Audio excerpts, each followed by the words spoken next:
Hello everyone, अस्सलाम वालेकुम वरहमतुल्लाहि वबरकातुहू। मैं हूं उमर अहमद और आप लोग देख रहे हैं कोड फ्लो उमर। अच्छा, आज की जो वीडियो है बहुत ज़्यादा इंटरेस्टिंग है और आज की जो वीडियो है वो फायरबेस की रिलेटेड है। फायरबेस की आप लोगों को मैंने सेटअप वगैरह सारी वीडियो में बता दी थी, कैसे उसका सेटअप वगैरह करते हैं। ठीक है, आज हम फायरबेस का पहला टॉपिक पढ़ेंगे, फर्स्ट टॉपिक। ठीक है, उसमें क्या होगा, उसमें हम यूजर का डेटा फायरबेस में सेव करेंगे। ठीक है, एक ये काम करेंगे। दूसरा काम ये करेंगे कि आपने फायरबेस के साथ जो आप लोगों का प्रोजेक्ट है वो तो कनेक्ट कर लिया, लेकिन कौन सी ऐसी पैकेजेस हैं जो कि मस्ट हैं उसको इम्प्लीमेंट करना, उसको यूज करना। ठीक है, कि उसके बगैर आपका जो प्रोजेक्ट है उसका डेटा फायरबेस में नहीं जा सकता उसके बगैर। ठीक है, तो इनको पढ़ेंगे। बेसिक कॉन्सेप्ट जो है वो आज ऐड पढ़ेंगे कि डेटा को ऐड कैसे करते हैं। ठीक है, तो सबसे पहले मैं आप लोगों को डिजाइन दिखाता हूँ कि कैसे यूजर का डेटा सेव वगैरह होता है। सबसे पहले यहाँ पर एक यूआई है। ठीक है, अब यहाँ पर क्या है, दो टेक्स्ट फील्ड है।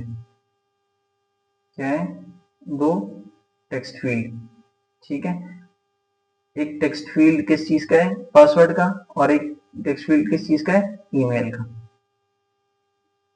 ई का मतलब है ईमेल और पी का मतलब है पासवर्ड। ठीक है, अब यूजर से हम जब भी डेटा लेते हैं, आप लोग हमेशा एक बात याद रखें, यूजर से जब भी डेटा लिया जाता है तो वो टेक्स्ट फील्ड के जरिए लिया जाता है, बाकी जरिए से भी लिया जाता है, लेकिन जब टेक्स्ट फॉर्म का डेटा हो, टेक्स्ट फॉर्म का डेटा हो तो वो हमेशा हम कैसे लेते हैं, टेक्स्ट फील्ड के जरिए लेते हैं। ठीक हो गया।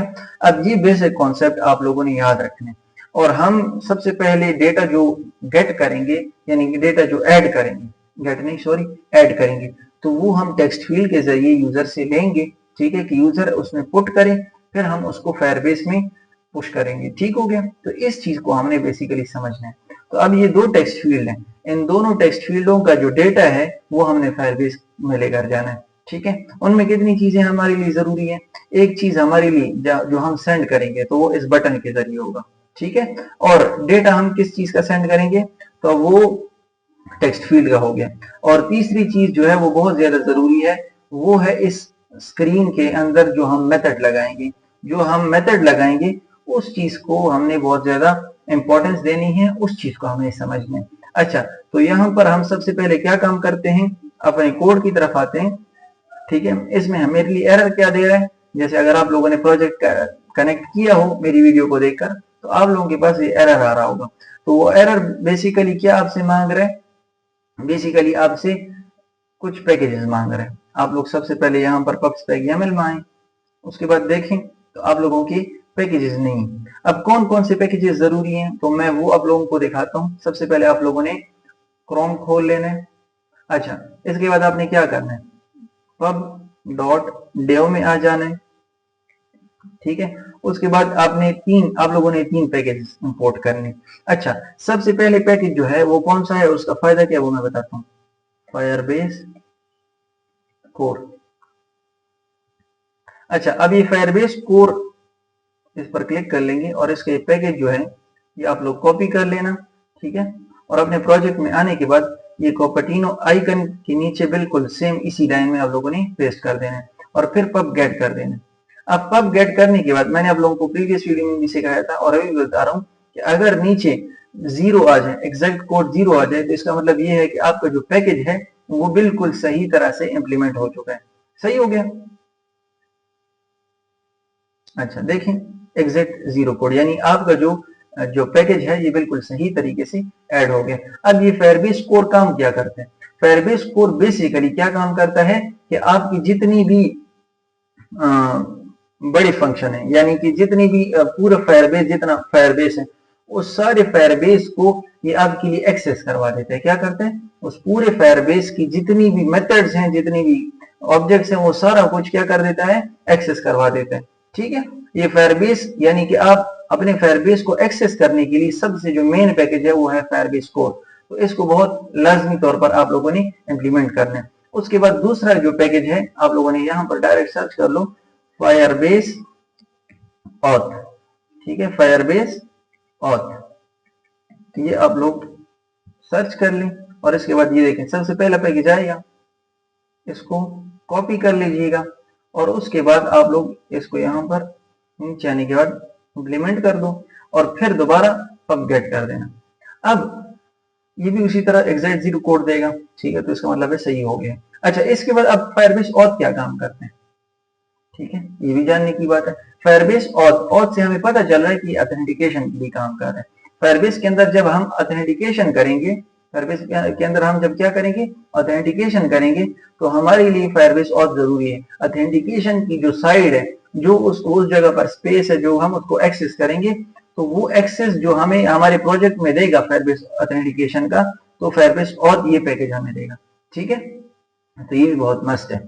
अच्छा, तीसरा जो है, जो फायरबेस फायरस्टोर का या फायरबेस डेटाबेस का हमें एक्सेस देगा, वो कौन सी पैकेज है, वो है क्लाउड फायरस्टोर, क्लाउड फायरस्टोर,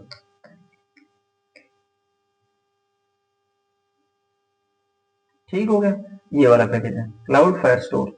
आप लोग इसको भी यहां पर इंप्लीमेंट कर दो। तो अब क्लाउड फायरस्टोर का क्या काम है, क्लाउड फायरस्टोर आपका जो फायरस्टोर है, यानी कि दो तीन चीजें हैं, एक है फायरबेस ऑथ, दूसरा है फायरबेस स्टोरेज, तीसरा है फायरबेस फायरस्टोर, ठीक है। अब फायरबेस ऑथ को एक्सेस करने के लिए फायरबेस ऑथ के पैकेज को आप लोगों ने क्या करना है, इंप्लीमेंट करना है। फायरबेस ऑथेंटिकेशन को अगर आपने एक्सेस करना है, अगर पूरे फायरबेस को फर्स्ट ऑफ ऑल आपने एक्सेस करना है, तो फायरबेस कोर को इस्तेमाल करना है। अगर फायरबेस क्लाउड और फायरबेस डेटाबेस वगैरह को आपने एक्सेस करना है, तो क्लाउड फायरस्टोर को आप लोगों ने यहां पर इंप्लीमेंट करना है। तो ये बेसिक बातें हैं। अब फायरबेस ऑथ क्या है, फायरबेस स्टोरेज क्या है, और फायरबेस डेटाबेस वगैरह ये सारा कुछ क्या है, ये मैं आप लोगों को थोड़ा सा दिखा देता हूँ। हम अपने पैकेज में, हम अपने प्रोजेक्ट में आएंगे जो हमारा फायरबेस में है।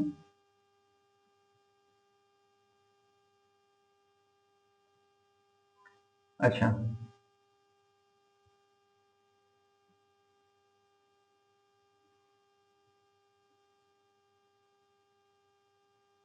ये हम कट कर देते हैं, ठीक है। अब आप लोगों ने क्या करना है, अपने प्रोजेक्ट को क्रिएट करने के बाद और उन पैकेजेस को इंप्लीमेंट करने के बाद आप लोगों ने क्या करना है, बिल्ड में आ जाना है, बिल्ड, ठीक है। उसके अंदर एक है ऑथेंटिकेशन, एक है फायरस्टोर डेटाबेस, ये दोनों चीजें मस्ट है। और इसके बाद एक आता है फायरबेस स्टोरेज, ठीक है।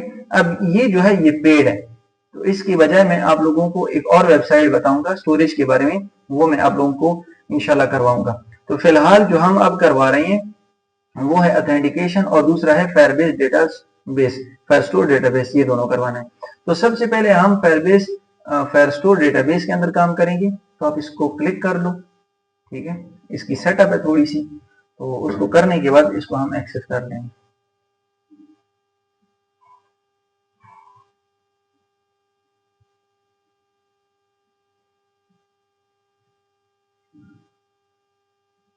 अच्छा, तब तक इसका सेटअप होता रहेगा, मैं आप लोगों को अपने एंड्रॉइड स्टूडियो के प्रोजेक्ट में ले आता हूँ। देखें ये एरर खत्म हो गया। अब आप लोगों को मैंने ये करवाया भी था, लेकिन दोबारा करवा देता हूँ कि आप लोगों ने अपने मेन प्रोजेक्ट में आ जाना है और यहाँ पर आने के बाद सबसे पहले आप लोगों ने एसिंक यूज करना है। अब एसिंक क्या काम करता है, ठीक है, एसिंक ये काम करता है कि आपके प्रोजेक्ट के अंदर जब भी एक ऐसा डेटा आने वाला हो जो इंटरनेट से आने वाला हो या यूजर उसको देने वाला हो, ठीक है, यानी उसमें वेट करना पड़े, ठीक है, तो उसको हम क्या करते हैं, उसमें एसिंक लगाते हैं। तो उस एसिंक की प्रॉपर्टी है वेट। तो जिस लाइन में हम इंटरनेट या यूजर से डेटा लेते हैं तो उसमें हम वेट लगाते हैं ताकि आपका ऐप क्रैश होने से बचे, ताकि आपका ऐप क्रैश होने से बचे। सही है, एवेट वहां पर लगाते हैं। एवेट इसलिए कि जब यूजर डेटा ले ले या इंटरनेट आपको मुकम्मल तौर पर आपका सही और सही तरीके से काम करे, तो फिर एवेट अपना काम छोड़ देगा। और अदरवाइज अगर इंटरनेट स्लो है या यूजर डेटा नहीं ले रहा, तो एवेट उसी जगह पर आपकी प्रोग्राम को रोकेगा जब तक यूजर वैल्यू ना ले ले या इंटरनेट अपना प्रोसेस ना कर ले। सबसे पहले आप लोग यहाँ पर एवेट लगा लो, फिर आप लोग विजिट मेरे ख्याल से फ्लटर विजिट बाइंडिंग नेम था उसका, विजिट विजिट फ्लटर बाइंडिंग, ठीक है। ये अब ये क्या काम करते हैं, मैंने प्रीवियस वीडियो में बताया था, सरसरी बात बता देता हूँ कि विजिट फ्लटर बाइंडिंग, ठीक है, ये क्या काम करता है, आपके फ्लटर के अंदर जितनी भी विजिट्स हैं उसको क्या करता है, इंश्योर करता है कि ये इनिशियलाइज्ड हैं, ठीक है। अच्छा, इसके बाद अब ये जो मैं लाइंस लिखवा रहा हूँ ना, ये बेसिकली आपका फायरबेस के साथ आपका जो रिलेशन है वो जोड़ता है, ठीक है। फिर इवेट यूज कर रहे हैं, उसके बाद हम क्या करेंगे, Firebase dot Firebase app dot, अच्छा फायरबेस,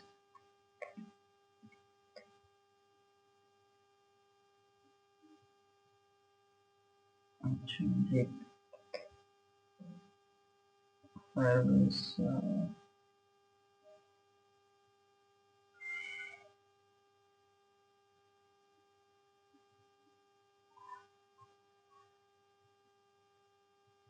अच्छा सबसे पहले देख लेते हैं,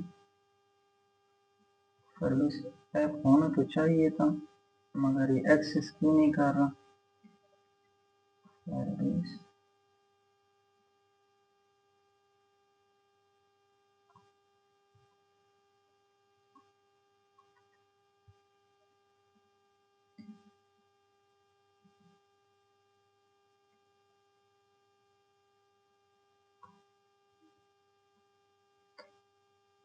एक सेकंड में इसकी डॉक्यूमेंट में चला जाता हूँ, फायरबेस CLI,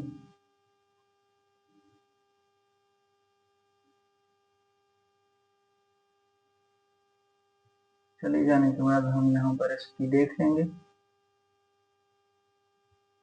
यहाँ पर इसकी डॉक्यूमेंट है फायरबेस इनिशियलाइज, ठीक है, ये वाला हमें यूज करना है, सही हो गया। ये आपके फायरबेस को आपके प्रोजेक्ट में इनिशियलाइज कर देते हैं, इवेट फायरबेस डॉट, ठीक है, इनिशियलाइज ऐप, और इसके अंदर क्या है, ऑप्शन, और फिर आपने क्या लिखना है, default, default service option dot current platform लिखना है, यानी कि आपका जो करंट प्लेटफॉर्म है ये उसको एक्सेस कर लेगा।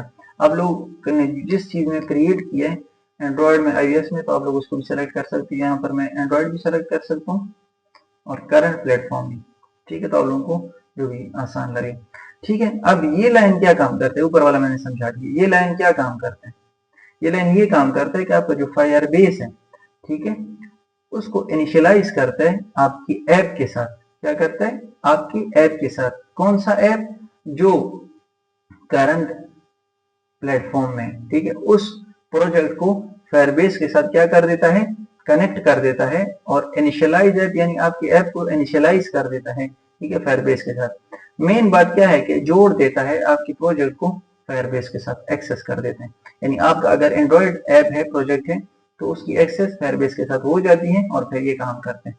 अब सबसे पहले हम क्या काम करेंगे, ये तो हो गया, अब आते हैं अपने फिर स्टोर की तरफ। अब इसको हमने क्या करना है, क्रिएट डेटाबेस पर क्लिक कर लेना है, उसके बाद आप लोगों ने क्या करना है, नेक्स्ट कर लेना है, नेक्स्ट के बाद आप लोगों ने फिर नेक्स्ट लगा लेना है। अब एक है start in production mode, start in test mode, तो हम सबसे पहले प्रैक्टिस कर रहे हैं, तो आप लोग प्रोडक्शन मोड की बजाय स्टार्ट इन टेस्ट मोड पर क्लिक कर लो और फिर क्रिएट पर क्लिक कर लें, तो ये ज्यादा टाइम नहीं लेगा, थोड़ा सा टाइम लेगा, ये क्रिएट हो जाए।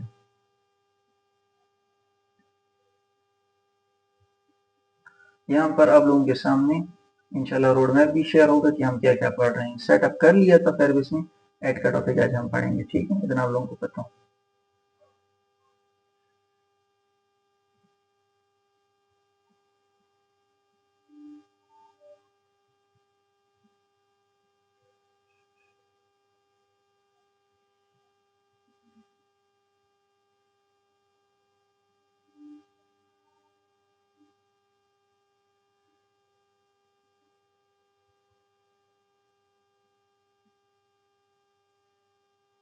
थोड़ा सा टाइम ले रहा है, नेट थोड़ा सा स्लो है इसी वजह से। ठीक है,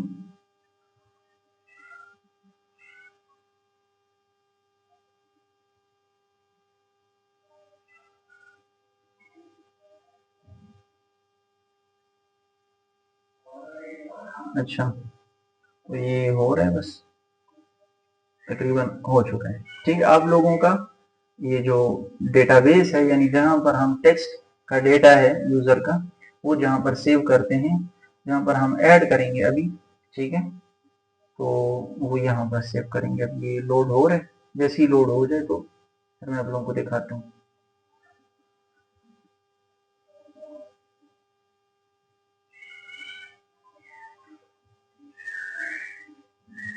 अच्छा, तब तक थोड़ा सा टाइम ले रहा है, तब तक हम एक काम करते हैं, इसको यहाँ से कट कर देते हैं और इसको भी यहाँ से हटा देते हैं, और इसके बाद क्या करते हैं कि इसको भी हटा देते हैं।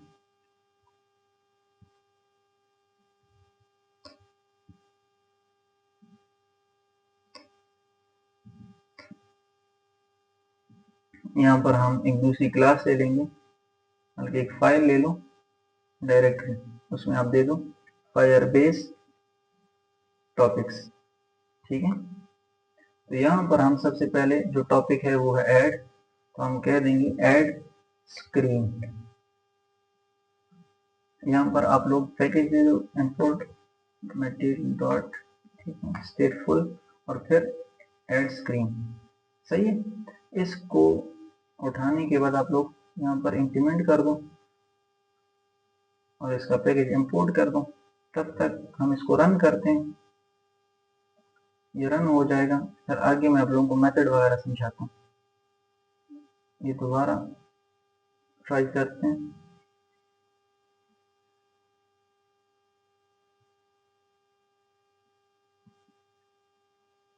अच्छा,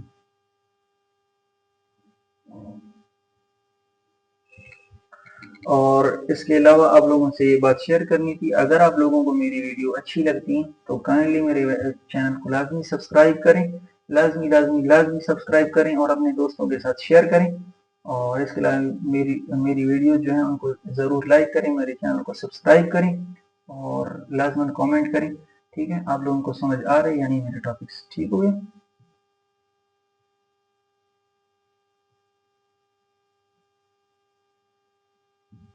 इसको टेस्ट मोड में कर देते हैं। ये 30 डेज तक काम करते हैं, फिर आप इसको चेंज भी कर सकते हैं इसके रूल्स के जरिए।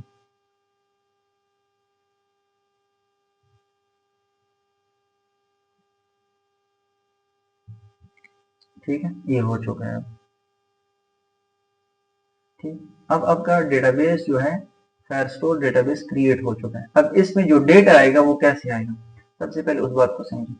यहाँ पर कलेक्शन क्रिएट होगा, मैं आप लोगों को पेंट में दिखा देता हूँ कि आपका जो फायरस्टोर डेटाबेस में डेटा आएगा वो कैसे आएगा।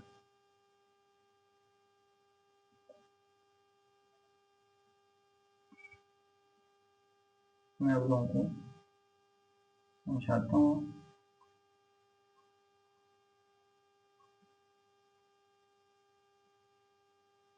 ठीक है, अब मैं एक यूआई यूआई अच्छा, यूआई में डेटा कैसे सेव होगा, ये यूआई है, इससे डेटा हम कैसे लेंगे। ये दो टेक्स्ट फील्ड यूजर ने बनाए हैं, ये बटन है, सही है। अब यहाँ पर क्या है, ये एक सर्वर है फायरबेस का, आप लोगों ने जो एक्सेस किया, ये एक पोर्शन है, ये दूसरा पोर्शन। ये इस पोर्शन को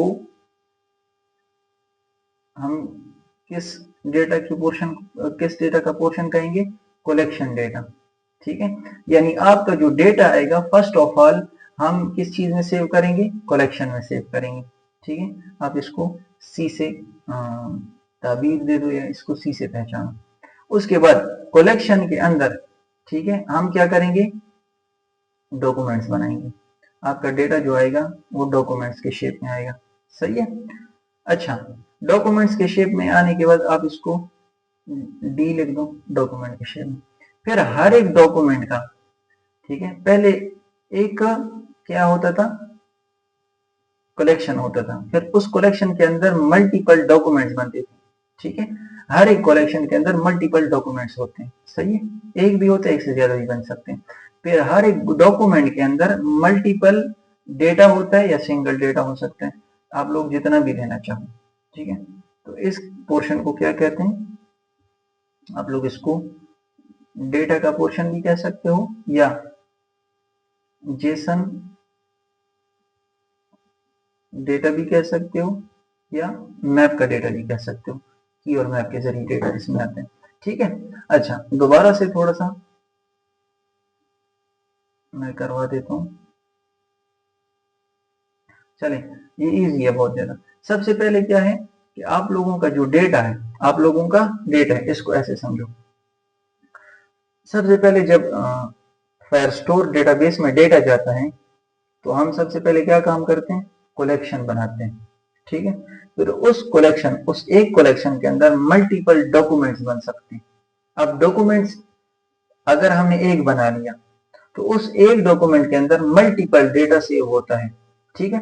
अब कलेक्शन क्या है, कलेक्शन के अंदर मल्टीपल डॉक्यूमेंट्स आ सकते हैं। अब डॉक्यूमेंट्स क्या है, डॉक्यूमेंट्स को आप लोग ऐसे समझ लो कि हमने एक कलेक्शन बना ली, मिसाल के तौर पर लॉगिन यानी यूजर लॉगिन का डेटा, यूजर लॉगिन का कलेक्शन बना लिया। अब जितनी भी यूजर्स हैं, ठीक है, वो लॉगिन हो चुके हैं, तो उनके जो डॉक्यूमेंट्स हैं, हर एक यूजर जब सेव होता है फायरस्टोर डेटाबेस में तो उनका एक अलग सेपरेट डॉक्यूमेंट बनता है। तो हर एक यूजर का एक एक डॉक्यूमेंट बनता है, हर एक यूजर का अलग से एक एक डॉक्यूमेंट बनता है, ठीक है। अब डॉक्यूमेंट ऐसे ही समझ लो जैसे उनकी एक आईडी है, ठीक है, उनकी एक की है, तो उस की के जरिए हम उस यूजर का डेटा एक्सेस कर सकते हैं, ठीक हो गया।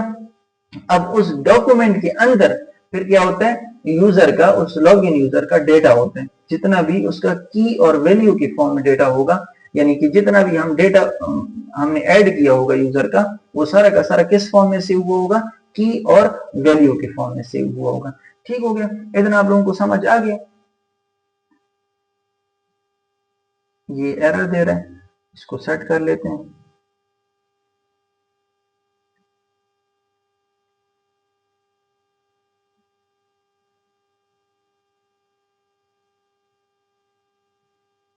और आप लोग का जब भी फ्लटर का जो ये फाइल आ जाए तो उसके बाद आप लोग ये भी देखो कि गूगल सर्विस जैसा आया हुआ है नहीं, अगर ना आया हो तो आप लोगों का सही कनेक्ट नहीं हुआ होगा, ठीक है, ये बहुत मस्त है। अच्छा, ये मिन एसडीके क्या काम करते हैं इसको भी समझ लो। मिन एसडीके यानी आपका जो ऐप है, आपका जो प्रोजेक्ट है, वो कम से कम कौन से वर्जन का हो, 23 वर्जन का हो, ठीक है। मिनिमम उसका एसडीके वर्जन कौन सा हो, 23 का हो, सही हो गया। इसको भी समझ लें आप लोग, आप लोगों को आगे एरर वगैरह आएंगी तो ये चीजें उनमें बहुत ज्यादा मस्ट है। ये फायरस्टोर डेटाबेस का आप लोगों को समझ आ गया, आगे इंशाल्लाह आप लोगों को और भी क्लियर होता जाएगा। ये यहाँ पर रन हो रहा है, ठीक है।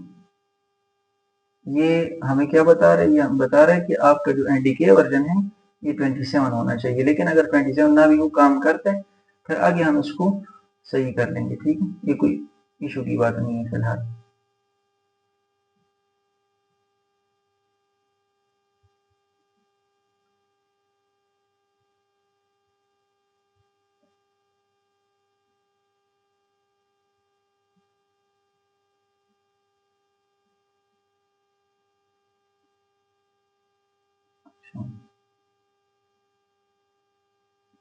तब तक हम क्या करते हैं,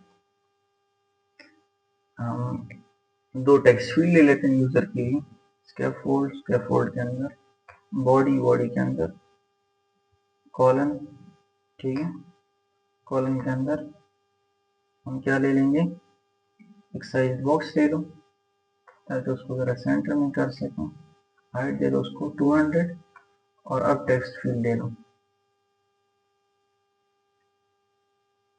बल्कि कंटेनर के अंदर हम टेक्स्ट फील्ड ले लेते हैं कस्टम, ताकि उसकी शेप वगैरह भी थोड़ी सी 1, इसको कट कर देते हैं।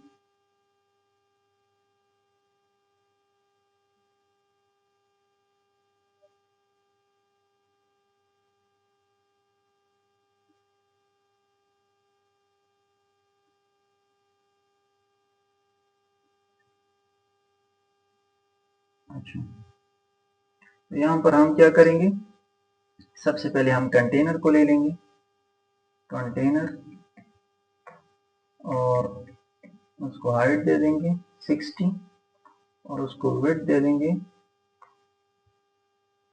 300। सही हो गया। उसके बाद आप लोग क्या करोगे, कलर ले लो, कलर डॉट येलो दे दो उसको,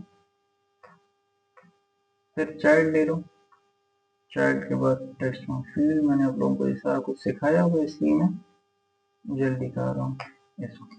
इसके अंदर फिर हम डेकोरेशन ले लेंगे, इनपुट डेकोरेशन।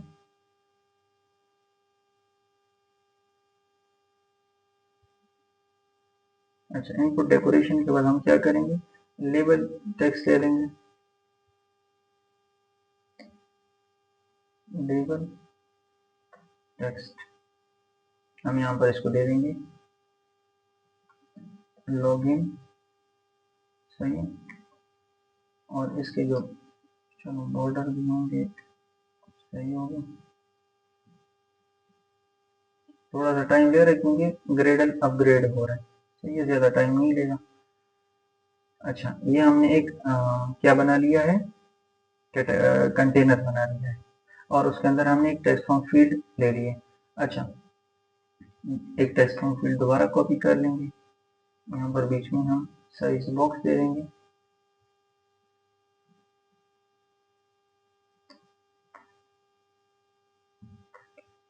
साइज बॉक्स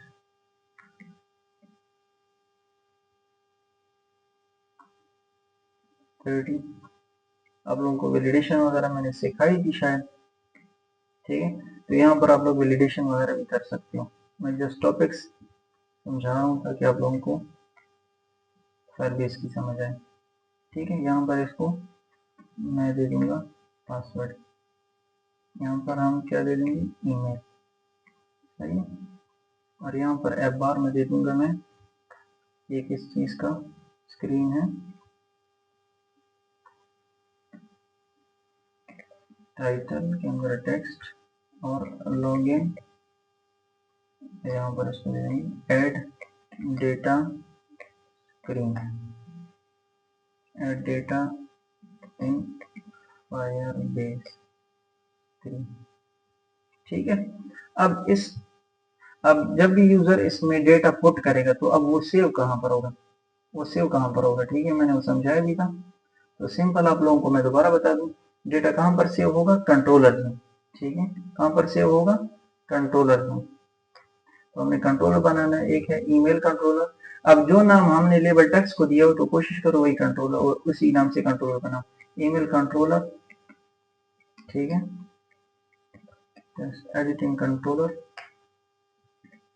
और फिर इसके अलावा दोबारा ले देंगे, और फिर पासवर्ड, पासवर्ड कंट्रोलर, और फिर टेक्स्ट एडिटिंग कंट्रोलर। सही हो गया, स्पेलिंग मिस्टेक हो गई थी। अब यहाँ पर हमने क्या करना है, इसकी प्रॉपर्टी है टेक्स्ट फील्ड की, कंट्रोलर, कंट्रोलर। सही, यहाँ पर हम क्या करेंगे, ईमेल कंट्रोलर वेरिएबल दे देंगे ताकि डेटा इसमें हम सेव कर सकेंगे सर। Password controller. अब स्क्रीन रन हो चुकी है, मैं आप लोगों को दिखाता हूँ।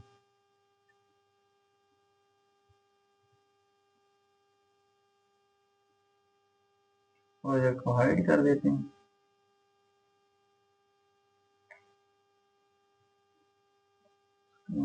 शो हो रही है।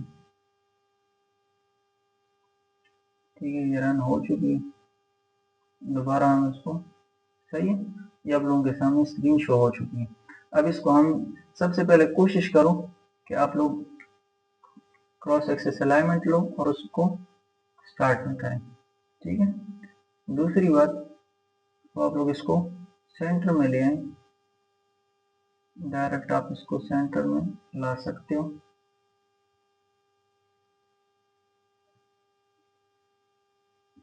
ठीक है, ये दो टेक्स्ट फील्ड है, सही हो गया। इनको आप सेंटर में करो कंटेनर के, ये बिल्कुल परफेक्ट हो जाएंगे।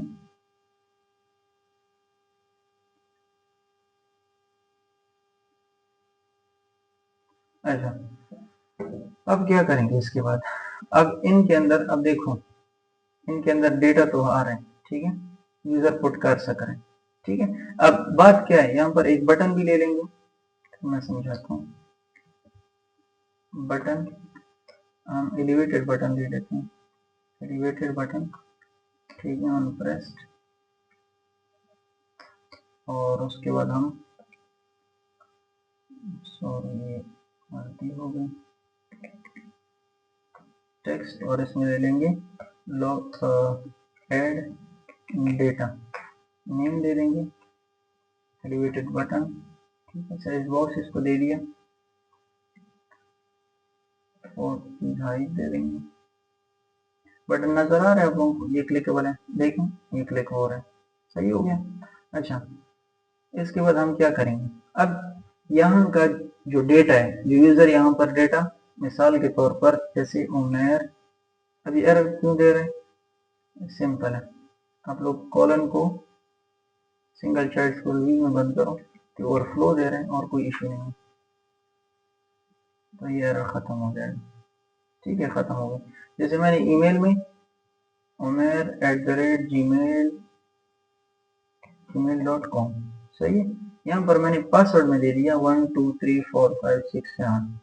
अब यहाँ पर जब मैं क्लिक कर रहा हूँ तो डेटा कंट्रोलर में सेव है, डेटा कहाँ पर है, इस ईमेल कंट्रोलर के अंदर, ठीक है, ये टेक्स्ट फील्ड के अंदर ईमेल कंट्रोलर है ना, ये इसके अंदर सेव हो गया, और ये जो पासवर्ड के अंदर जो डेटा है ना, ये पासवर्ड कंट्रोलर के अंदर सेव हो गया। लेकिन अब इसको हम फायरबेस में कैसे लेकर जाएं, तो उसके लिए एक मेथड बनाना पड़ेगा। यहाँ पर आप लोग यहाँ पर भी ले सकते हो मेथड, और यहाँ पर भी ले सकते हो, तो आप लोगों के लिए जो इजी हो, मुझे यहाँ पर ज्यादा बेहतर लगता है। तो सबसे पहले हम नेम दे देंगे ऐड यूजर डेटा, इस नेम से मैं एक क्या करता हूँ, एक फंक्शन क्रिएट कर देता हूँ। आपने यहाँ पर एसिंक देना है, मस्ट है, सही हो गया। अच्छा, डेटा देने के लिए हमें क्या करना है, पैरामीटर्स देने, डेटा देने के लिए, यानी कि ये जो दो यानी ये दो जो कंट्रोलर्स हैं, इनका डेटा पैराबेस में कैसे लेकर जाएंगे, यानी इन दोनों टेक्स्ट फॉर्म फील्ड से हम डेटा पहले लेंगे पैरामीटर के जरिए, फिर इन्हीं पैरामीटर के जरिए हम पैराबेस में डेटा भेजेंगे। तो सबसे पहले स्ट्रिंग ईमेल, ठीक है, और दूसरा स्ट्रिंग पासवर्ड, ये दो पैरामीटर्स हमने क्रिएट कर लिए, सही हो गया। इसके बाद हम क्या करेंगे, आप लोग अगर एरर पकड़ना चाहते हो, ठीक है, ट्राई कैच पर मैं अलग से वीडियो इंशाल्लाह नेक्स्ट वीडियो बना लूंगा, ताकि आप लोगों को समझ आ सके, इसी ऐड के ऊपर बना लेंगे, ठीक है, इसी में यूज कर लेंगे। लेकिन फिलहाल मैं आप लोगों को ऐड समझा रहा हूँ जस्ट। तो आप लोग डेटा कैसे ऐड करोगे, फायर यहाँ पर एवेट यूज कर लोगे, एवेट फायरबेस, ठीक है, फायरबेस फायर स्टोर पर क्लिक करना है आप लोगों ने, फायरबेस और या किसी और पर क्लिक नहीं करना, फायरबेस फायर स्टोर पर, फिर डॉट इंस्टेंस। अब ये इंस्टेंस क्या काम करते हैं, ये आपके फायर स्टोर को आपकी प्रोजेक्ट और आपकी कलेक्शन के साथ क्या करते हैं, जोड़ देते हैं, ठीक है, इनके अंदर डेट यानी कनेक्शन को स्टेब्लिश कर देते हैं। तो आप कलेक्शन पर क्लिक कर लोगे। अब कलेक्शन क्या है, मैं आप लोगों को साथ साथ दिखाता भी जाऊंगा। यहाँ पर जो अब क्रिएट होगा, यहाँ पर जो नाम आएगा, ठीक है, डेटा, वो कलेक्शन है। तो सबसे पहले आपने फायर स्टोर, जब आपका डेटा आएगा ना, तो किस चीज में आएगा, कलेक्शन में, ठीक है। कलेक्शन को हम नेम दे देते हैं लॉगिन डेटा का, ठीक है। तो सबसे पहले आपका fire store, Firebase fire store का जो कनेक्शन हमने बनाया है कलेक्शन के साथ, ठीक है, जो हमने इसकी आपस में जो जोड़ और ताल्लुक बनाया है, फिर उसके बाद हमने क्या किया कि इसी कलेक्शन को एक नाम दिया है कि इस नाम का जो कलेक्शन है, इसके अंदर आप यूजर के डॉक्यूमेंट्स, यूजर की जो डेटे हैं उसको सेव कर लो। उसके बाद हम क्या करेंगे, उसके बाद मैंने कहा था कि डॉक्यूमेंट्स हम लेते हैं, लेकिन जब आप लोग ऐड डेटा करो तो मतलब बाय डिफॉल्ट और ऑटो जनरेट होते हैं यूजर के डॉक्यूमेंट्स, ठीक है। तो ऐड में डॉक्यूमेंट की जरूरत नहीं होती, यहाँ पर आप लोग लिख लोगे ऐड, सही हो गया। अब ये आपसे क्या मांगते हैं, मैप के अंदर वैल्यू, ठीक है, क्या मैप के अंदर वैल्यू। इस तरह से आप लोगों का जो मेथड है तो बन जाएगा। फिर आप लोग इसमें वैल्यू कैसे दोगे, की और वैल्यू की फॉर्म, जैसे मैं यहाँ पर दे रहा हूँ ईमेल, फिर उसके बाद वैल्यू में क्या दे रहा हूँ, ईमेल। अब यहाँ पर जो मैं नेम दे रहा हूँ ये किस चीज का नाम है, ये पैरामीटर का, यानी ये वाला पैरामीटर जो है ये मैं यहाँ पर दे रहा हूँ, और इस पैरामीटर को हम इसका डेटा हम कैसे भेजेंगे, इस की के जरिए, ठीक है, और एक्सेस कैसे करेंगे, इसी की के जरिए। और फिर दूसरा की ले लेंगे पासवर्ड, ठीक है, इसमें हम किसकी वैल्यू सेव करेंगे, पासवर्ड पैरामीटर की, ठीक हो गया। कितना आप लोगों को समझ आ गया, ये बेसिक मेथड है। फायरबेस फायर स्टोर को ले लेंगे, फिर इंस्टेंस डॉट इंस्टेंस ले लेंगे, क्योंकि इसका जो हम ताल्लुक है वो कलेक्शन के साथ बना रहे हैं, fire store Firebase fire store का, ठीक है। तो कलेक्शन को हम एक नाम देंगे, क्योंकि उसी कलेक्शन के अंदर हमारा जितना भी यूजर के डेटा होगा, जितना भी यूजर का डेटा होगा, उनके डॉक्यूमेंट्स होंगे, वो सारा का सारा कहाँ पर होगा, उसी कलेक्शन के अंदर, ठीक है। उसी कलेक्शन के जरिए हम एक्सेस भी कर सकते हैं। फिर डॉट एड लगा लेंगे, ये एड मेथड के जरिए हम फायरबेस को डेटा भेजते हैं, ठीक है। अब ऐड क्या करते हैं, ये मैप टाइप की वैल्यू मांगते हैं आपसे, क्या करते हैं, मैप टाइप की वैल्यू मांग रहे हैं, देखें ये आपसे क्या मांग रहे हैं, मैप की वैल्यू, सही है। तो यहाँ पर हमने क्या किया, की और वैल्यू की फॉर्म में इसको वैल्यू दे दी है। अच्छा, इसके बाद आप लोगों का डेटा टेक्स्ट फॉर्म फील्ड के सेंड होने के बाद जब हम इस पर क्लिक कर लेंगे और ये डेटा सेंड हो जाएगा, तो उसकी ये टेक्स्ट फील्ड जो है ये खाली हो जानी चाहिए। तो उसके लिए आप लोग क्या करो, कंट्रोलर ईमेल अच्छा यहाँ पर मैं ईमेल कंट्रोलर डॉट क्लियर पर क्लिक करो, और उसके बाद पासवर्ड कंट्रोलर डॉट फिर क्लियर। अब जैसे ही आप लोगों का डेटा सेंड हो जाएगा फायरबेस में, तो यहाँ से क्या हो जाएगा, खत्म हो जाएगा आप लोगों का डेटा, ठीक है। अच्छा, ये और दूसरी बात यहाँ पर फ्लटर टोस्ट या इसके अलावा स्नैक बार है, वो भी हम नेक्स्ट वीडियो में इंशाल्लाह सीखेंगे कि कैसे होती है। जस्ट यहाँ पर डेटा ऐड करना मैंने आज आप लोगों को सिखाया, ये वाला मेथड यूज करेंगे। अब डेटा भेजेंगे कैसे, कि इस मेथड का नाम जो है, इस फंक्शन का नाम है, वो यहाँ पर हम कॉल कर लेंगे, ठीक है। अब इसके अंदर हम क्या करेंगे, इसके अंदर पैरामीटर देंगे, कैसे, ईमेल कंट्रोलर डॉट टेक्स्ट, ठीक है, ये कंट्रोलर दे देंगे, क्यों, जब हम क्लिक करेंगे तो इसके अंदर कौन सी किसकी वैल्यू जाएगी, इन कंट्रोलर की वैल्यू जाएगी, ठीक है। पासवर्ड कंट्रोलर डॉट टेक्स्ट, ठीक हो गया। तो ये वैल्यूज आप लोगों की जाएगी। इसके बाद हम क्या करेंगे, अब इसको यहाँ से रन कर लेंगे। रन करने के बाद मैं आप लोगों को दिखाता हूँ कि डेटा कैसे सेव होता है, ठीक है। अब मैं आप लोगों को दिखाता हूँ, देखें अब आप लोग यहाँ से देखें मैं डेटा कैसे, यहाँ पर umer@gmail.com और फिर उसका मैं पासवर्ड दे रहा हूँ 12345667। अब आप लोग देखें, जैसे ही मैं ऐड पर क्लिक करता हूँ तो ये खाली हो जाएगा, ठीक है। मैंने क्लिक कर लिए और ये सेंड भी होगा, ठीक है, ये खाली हो चुका है। अब इसके बाद क्या है, इसको आप लोग रिलोड कर लो, क्योंकि डेटा आया होता है लेकिन बस टाइम आप लोगों की नेट की वजह से शो नहीं हुआ होता। तो आप लोग देखें यहाँ पर कलेक्शन आप लोगों की बनी होगी, ठीक है। अगर आप लोगों को मेरी वीडियो पसंद आई हो तो लाजमन मेरी वीडियो को लाइक करें, और इंशाल्लाह ताला इससे भी अच्छे अच्छे जो ट्यूटोरियल्स हैं जिस भी लैंग्वेज के बारे में होंगे आप लोगों के साथ शेयर होंगे, और इसी तरह तफसील से लाइन बाय लाइन मैं आप लोगों को समझाऊंगा, ताकि जो भी बिगिनर हैं उनको फायदा हो सके, सही।